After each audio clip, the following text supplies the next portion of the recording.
আমাকে অ্যারেস্ট করেছিল, কিন্তু যে অপরাধ আমি করিনি তার সাজা নিতেও আমি বাধ্য নই। তাই আমি এখানে ছুটে এসেছি আসল অপরাধীকে খুঁজে বের করতে। বল, কে দ্বন্দ্বকে খাবার করেছে, কে তার বোনের জীবন বরবাদ করেছে? ভালো চাষ তো আমার কথা চলতে সাজান।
আমি যা শাস্তি দেবো তা তুই মেনে নিতে পারবি রে বাচ্চা?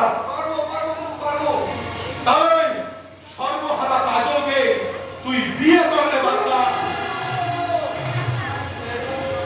তুমি আমাকে বিশ্বাস দিলে তুমি আমাকে খুন করলে না কেন? না না না,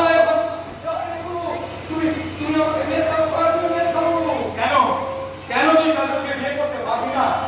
ওই অন্ধ মেয়েটা যে সর্বনাশ তুই করেছিস, এরপর কে আর তাকে গ্রহণ করতে এগিয়ে আসবে রে বাচ্চা?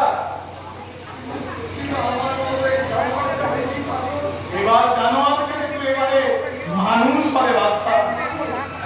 কিন্তু কি করে লোকর গুন্ডা সমাজ বিরোধী কর্মটা এই বাচ্চাকে আজ পুলিশের সঙ্গে দাঁড়িয়ে আসামি। এই সভ্য সমাজের মানুষের কাছে বাচ্চা এক ভিন্ন বিরোধিতা। আজ তাই আজ সে সত্যি করে মানুষ হতে চাইলেও সেই সভ্য সমাজের মানুষ তাকে মানুষ বলে মেনে নেবে। এই সমাজে এখনো ভালো মানুষের কদর করে যায়নি রে বাচ্চা। তাই তুই যদি সত্যি করে মানুষ হতে চাস, এই সমাজ নিশ্চয়ই তোকে আপন করে কাছে টেনে নেবে। আমি আমি তোকে ভালো পথে নিয়ে যাবো রে বাচ্চা। আমি তোকে মানুষের মতো মানুষ করে তুলবো। বলা পারবি না? আমার স্বপ্নকে সার্থক করতে তুই সত্যিকারের মানুষের মতো মানুষ হতে পারবি না? বলা বল না বাচ্চা, বল তুই বল।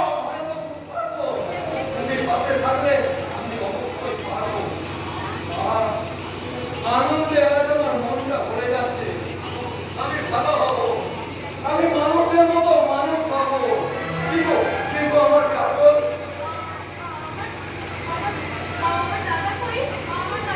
এই তো রে বোন, আমি তোর দাদা। হ্যাঁ রে বোন।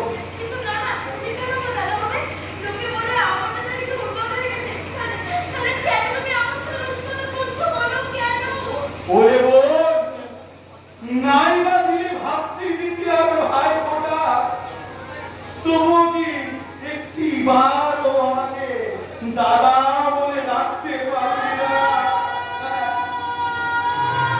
হ্যাঁ রে বোন, হ্যাঁ, তোর এক দাদা হারিয়ে গেছে তো কি হয়েছে? আমি আমি তো আছি রে বোন। হ্যাঁ হ্যাঁ, আমি তোর নতুন জীবন করে দেবো। আমি তোর বিয়ে দেবো রে বোন। হ্যাঁ রে বোন, যে একদিন জানোয়ারের মতো তোর এই পবিত্র দেহ মনকে কলঙ্কিত করেছিল, সেই বাচ্চাই আজ মানুষের মতো মানুষ করে তার ভালোবাসাকে রাঙিয়ে দেবে তোর পবিত্র